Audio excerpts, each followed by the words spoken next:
1913년 왕민통 본명 완안동기 은청나라의 명문가에서 태어났습니다. 그녀의 아버지 완안이표는 만주 8기 중 하나인 만주 양왕기 출신이었고 어머니는 걸륭제의 직계 후손이었습니다. 왕민통은 어릴 때부터 청나라 미녀 공주로 불리며 학문과 예술에도 뛰어난 재능을 보였습니다. 9살의 왕민통은 황제 푸이와 황후 완롱의 결혼식을 지켜보았습니다. 푸이의 고모딸과 결혼한 푸이의 모습은 어린 왕민통에게 깊은 인상을 남겼습니다. 결혼식 중 푸이가 그녀에게 미소를 지으며 인사를 건넸고 왕민통은 얼굴을 붉히며 부끄러워했습니다.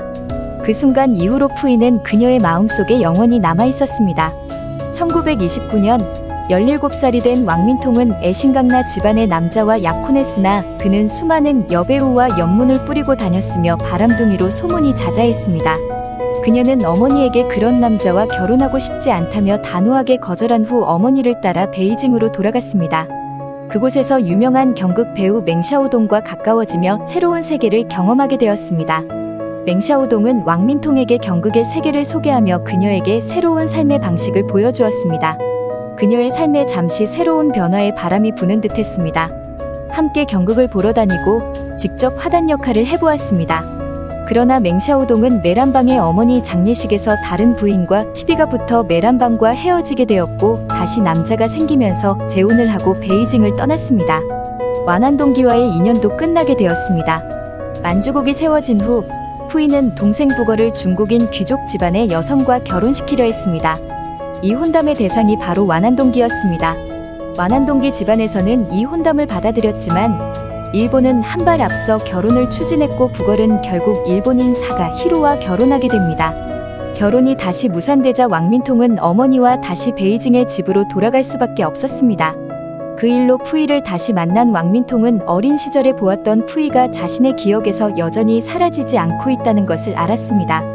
비록 어린 시절에 본 그의 모습과는 많이 달라져 있었다고 해도 그는 여전히 황제였고 그것은 그녀의 마음을 설레게 했습니다. 그녀의 마음은 다시 푸이를 향했습니다. 중화인민공화국이 수립된 후 완안동기는 왕민통이라는 이름으로 조용히 살게 되었습니다. 1956년 푸이가 중국의 부순 전범재판소에서 10년을 보내고 특별사면으로 출소했습니다. 출소한 지 몇 년 되지 않았을 때 왕민통의 어머니는 푸이의 셋째 여동생을 통해 푸이를 저녁 식사에 초대했습니다.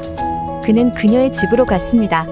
왕민통의 어머니는 푸이가 자신의 딸의 마음을 알아주기를 바랐습니다. 왕민통은 푸이에게 강한 애정을 보였지만 푸이는 이후에 왕민통이 자신을 좋아한다는 사실을 알고는 2번 다시 그 집에 가지 않았습니다. 결국 왕민통이 그를 찾아갔습니다. 푸이는 왕민통을 옛 시절의 황실과 가문에 매달려 있는 여자로 보았고 자신은 더 이상 황제도 고귀한 혈통도 아니고 왕민통 역시 마찬가지라고 말하며 그녀의 마음을 거절했습니다. 푸이는 감옥 생활을 한 후 건강이 좋지 않았고 아내가 필요했지만 좋은 집안의 여자를 원치 않았습니다. 그는 자신을 돌봐줄 여자가 필요했습니다. 왕민통으로서는 푸이가 이혼한 간호사인 리수셴 같은 여자를 좋아한다는 것을 이해할 수도 받아들일 수도 없었습니다. 푸이의 병실은 하루 한 사람에게만 면회를 허용했는데 언제나 방문권은 왕민통이 받아 그를 찾아갔습니다. 그의 아내인 리수셴이 병원에 오면 병동 밖에서 기다릴 수밖에 없었습니다. 어느 날 왕민통은 푸이에게 종이 한 장을 내밀었는데 병원에서 뗀 순결 진단서였습니다. 푸이는 당혹감을 감추지 못하고 미친 것이 아니냐고 소리쳤고 왕민통은 그에 대한 자신의 사랑을 증명하고 싶은 것뿐이라고 했습니다. 결국 푸이는 그녀의 행동을 참지 못하고 왕민통에게 나가라며 다시 오지 말라고 소리쳤습니다. 사가 히로는 푸이가 그렇게 화를 낸 것은 처음이라고 회상했습니다. 그녀는 울면서 집으로 돌아갔고 다시는 찾아오지 않았습니다. 푸이는 1967년 암으로 사망했습니다. 왕민통은 푸이와의 인연이 끊긴 후 결혼을 완전히 포기하고 집에서 평생을 혼자 살게 되었습니다. 어렸을 때부터 곱게 자라기만 해서 생활 능력이 부족했던 그녀는 가난하게 살았습니다.